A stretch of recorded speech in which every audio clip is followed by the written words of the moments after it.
우리에게 주신 하나님의 말씀은 누가복음 24장 36절에서 53절의 말씀입니다. 누가복음 24장 36절부터 53절까지의 말씀입니다. 우리 찾으신 줄 알고 합독하며 나가도록 하겠습니다. 시작. 이 말을 할 때에 예수께서 친히 그들 가운데 서서 이르시되 너희에게 평강이 있을지어다 하시니 그들이 놀라고 무수하여 그 보는 것을 영으로 생각하는지라. 예수께서 이르시되 어찌하여 두려워하며 어찌하여 마음에 의심이 일어나느냐. 내 손과 발을 보고 나인 줄 알라. 또 나를 만져보라. 영은 살고 뼈가 없으되 너희 보는 바와 같이 나는 있느니라. 이 말씀을 하시고 손과 발을 보이시나 그들이 너무 기쁨으로 아직도 놀랍게 여길 때에 이르시되 여기 무슨 먹을 것이 있느냐 하시니 이에 구운 생선 한 토막을 드리니 받으사 그 앞에서 잡수시더라. 또 이르시되 내가 너희와 함께 있을 때에 너희에게 말한 바 곧 모세의 율법과 선지자의 글과 시편의 나를 가리켜 기록된 모든 것이 이루어져야 하리라 한 말을 실하시고 이에 그들의 마음을 열어 성경을 깨닫게 하시고 또 이르시되 이같이 그리스도가 고난을 받고 제3일에 죽은 자 가운데서 살아날 것과 또 그의 이름으로 제3을 받게 하는 회개가 예루살렘에서 시작하여 모든 족속에게 전파를 할 것이 기록되었으니 너희는 이 모든 일의 증인이라. 볼지어다 내가 내 아버지께서 약속하신 것을 너희에게 보내리니 너희는 위로부터 능력으로 입혀질 때까지 이 성에 머물라 하시니라. 예수께서 그들을 데리고 베다니 앞까지 나가사 손을 들어 그들에게 축복하시더니 축복하실 때에 그들을 떠나 하늘로 올려주시니 그들이 그에게 경배하고 큰 기쁨으로 예루살렘에 돌아가 늘 성전에서 하나님을 찬송하니라. 아멘. 누가복음 24장은 예수님의 부활 사건을 다루고 있어요. 예수님께서 당신의 부활의 몸을 사람들에게 나타내 보이십니다. 그런데 그 점점점 그 목격자를 늘리고 있고 그뿐만 아니라 부활하신 몸의 실제 그 강도를 점점점 높이고 있는 것을 보게 됩니다. 24장 1절부터 12절에 보면은 천사를 통해서 무덤에 갔던 여인들과 베드로에게 부활을 이렇게 알려주시죠. 그리고 13절부터 35절에는 엠마오로 가는 그 두 제자들에게 이렇게 부활하신 예수님을 직접 보여주시고 오늘 본문에는 11명의 제자들과 그와 함께한 자들에게 당신을 나타내 보이십니다. 이렇게 예수님께서는 부활을 점점점 그 목격자들을 늘리고 계시고 그 부활하신 몸의 실제에 대한 것을 점점점 그 강도를 높이시면서 만나시는 그 이유가 무엇인가 약 두 가지인 것 같습니다. 첫 번째는 그들이 예수님의 부활의 그 몸을 아직도 믿지 못하고 있기 때문에 부활하신 몸의 실제를 알려주시기 위해서 그렇게 점점점 목격자를 늘리고 있는 것을 보게 됩니다. 빈 무덤을 본 여인들은 곧 즉시 제자들을 찾아갔죠. 찾아가서 부활의 소식을 제자들에게 알립니다. 그런데 24장 11절에 보면 그 여인의 소리를 제자들은 헛탄한 소리로 들었습니다. 믿지 않고 있는 것입니다. 이에 예수님은 엠마오로 가는 두 제자들에게 부활의 몸을 입고 나타나셨습니다.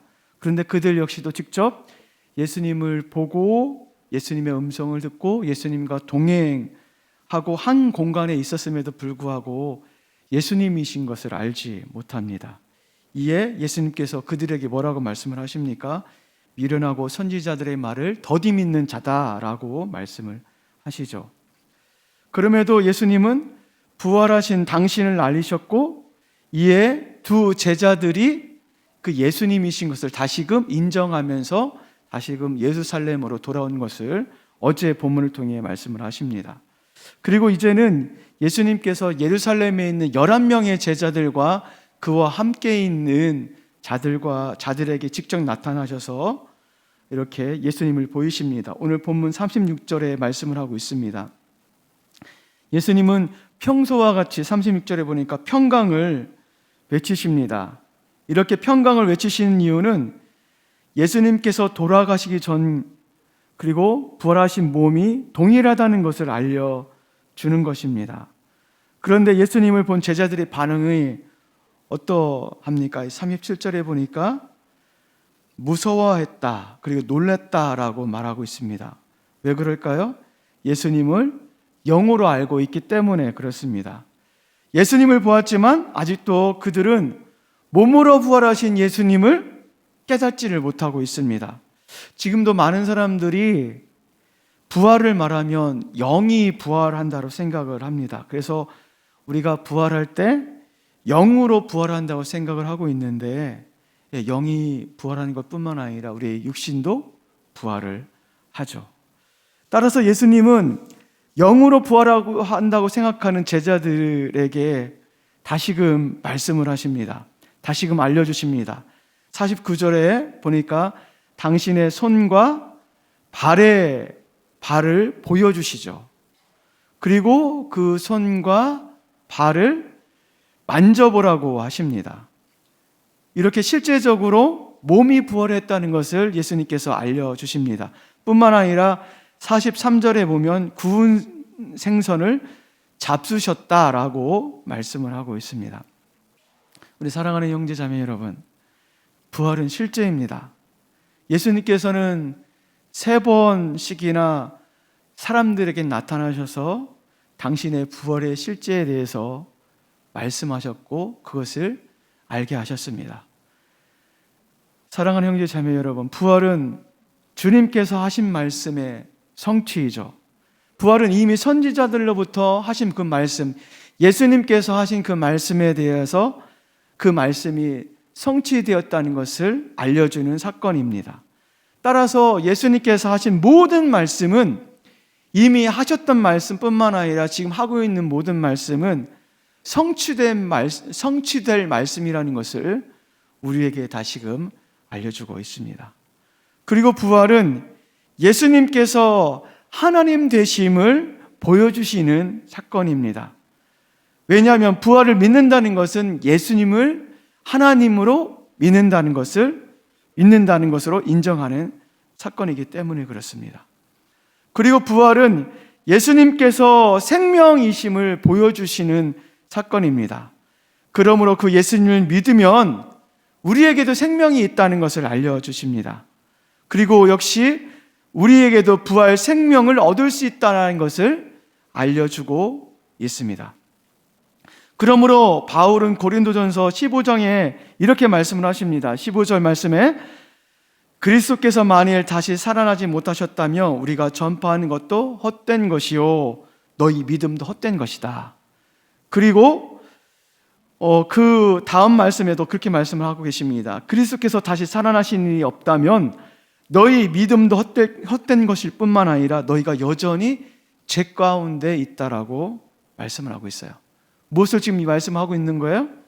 부활이 없다면 너희가 믿는 예수도 헛된 것이다. 너희 믿음도 헛된 것이다. 만약에 부활이 없다면 여전히 너희는 구원과 상관이 없는 죄된 사람의 모습이다 라고 지금 말씀을 하고 있습니다. 따라서 예수님의 부활은 우리에게 믿는 자에게 있어서 아주 중요한 일입니다. 계속해서 제자들에게 나타내 보이신 그 이유는 무엇이냐면 온전한 복음을 전하는 증인으로 세우기 위함입니다. 온전한 복음을 증거하는, 전하는 증인으로 세우기 위함 때문입니다. 부활하신 예수님께서 다른 누구에게 먼저 당신을 보이지 않으셨어요. 부활하신 예수님께서 제일 먼저 당신을 보인 사람들은 제자들입니다. 왜 제자들에게 당신을 보이셨을까요? 제자들에게 사명이 있기 때문에 그렇습니다. 그 사명이 무엇입니까? 증인이라는 사명 때문입니다.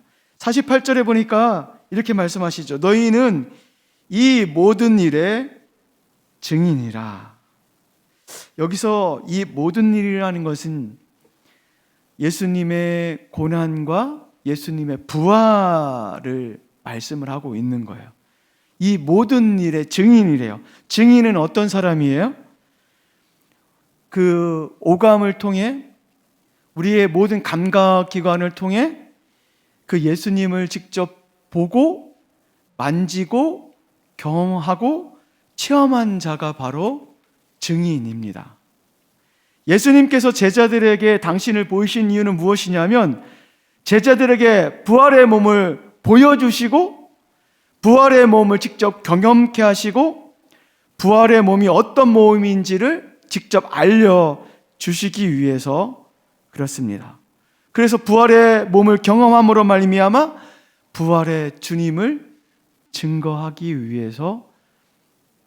하기 위해서 예수님께서 직접 제자들에게 나타내 보이셨습니다. 따라서 우리 역시도 부활의 주님을 만나야 돼요. 부활의 주님을 경험해야 돼요. 그렇지 않으면 우리 역시도 헛된 믿음을 가진 자밖에 될 수 없다는 사실을 다시금 생각해 봤으면 좋겠습니다. 따라서 제자들은요, 예수님의 고난과 부활을 경험한 자입니다. 따라서 제자는 증인입니다. 따라서 제자는 증인의 사명을 가진 자입니다. 마찬가지로 우리 역시도 우리만 부활의 예수님을 경험하고 체험한 자가 되면 안 됩니다. 우리 역시도 그 부활의 주님을 경험하고 만났다면 그 부활의 주님을 증언하고 증거하는 사명이 우리에게 있다는 사실을 다시금 기억을 하셔야 돼요. 그러나 그 일이, 그 증거하는 사역이 우리의 능력으로 할 수 없어요. 부활의 주님을 믿는 것조차 우리 힘으로 되지 않습니다. 어떻게 우리가 부활의 증인이 될 수 있겠습니까? 믿지 않는 제자들에게 예수님께서 찾아오셔서 그 믿지 않는 제자들에게 예수님이 어떤 분인지를 알려주실 뿐만 아니라 그 말씀을 깨닫게 해주셨던 것처럼 누군가가 제자들의 그 사명을 감당할 수 있도록 동행해 주시고 그 말씀을 알려주시고 그 말씀을 행할 수 있도록 누군가가 그 일들을 행해 주셔야 돼요. 그 누군가가 누구십니까? 바로 성령님이십니다. 오늘 49절의 말씀해 보니까 이렇게 예수님께서 말씀하십니다. 내가 아버지께서 약속하신 것을 너희에게 보내겠다. 누구를 말씀하시는 거죠? 성령님이시죠. 따라서 제자들이 사명을 감당하기 위해서는 성령님께서 오셔야 돼요. 성령님께서 동행해 주셔야 돼요. 성령님께서 함께 해 주시지 아니하면 그 사명을 감당할 수 없어요. 우리 그리스도는 마찬가지입니다. 우리가 제자로서의 삶을 살고 증인된 삶을 살고 그 증인된 사명을 감당하기 위해서 절대적으로 필요한 것이 누구시냐면은 성령님이시죠. 성령님이 오셔야, 성령이 함께 하셔야 우리가 제자된 삶을 살 수 있고 증인된 삶을 살 수가 있습니다. 여러분, 말씀을 맺도록 하겠습니다. 우리는 지난 한 주간 예수님의 고난을 묵상을 했어요.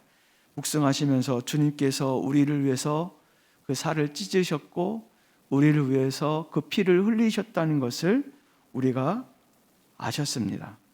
우리가 그 피 흘리심과 그 살의 찢으심으로 말미암아 우리가 거듭난 생명이 되었다는 것을 알았어요.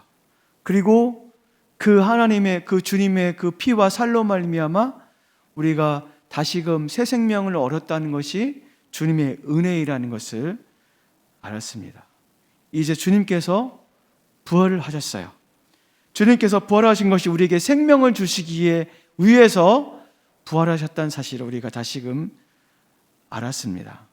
그리고 사망 가운데 놓여 있는 우리에게 생명을 다시금 주시는다는 것을 부활 사건을 통해서 알려 주셨습니다.